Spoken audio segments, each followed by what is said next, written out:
Did you ever hear the one about the boxcar and the sandhouse? You will.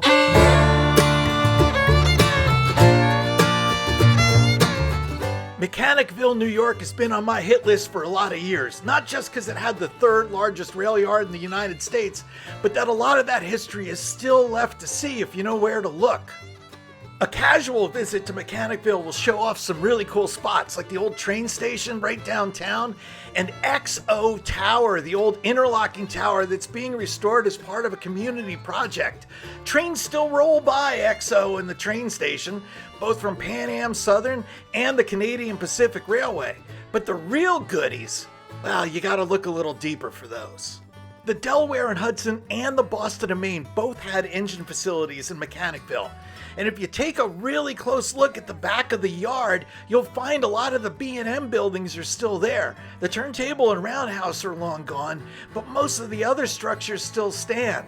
And for the eagle-eyed explorer looking for a little bit of history, check out that Boston and Maine logo on the wall. It's actually two different versions of the B&M rectangle painted on top of each other. And you can still find the stalls of the roundhouse in the weeds.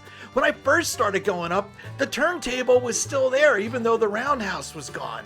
It was a great place to watch engines be turned, and you could watch them get sand at the old sandhouse. Now there was a secret about that sandhouse. You had to know where to look. The B&M, like a lot of other railroads, didn't want to waste anything, and the inside walls of the sandhouse were actually made from boxcar sides from old XM1 boxcars. There are a couple of XM1s still around, but this was what the railroad did with the ones that they couldn't use anymore. So cool. The sandhouse is gone, unfortunately, but Mechanicville's still a great place to prowl.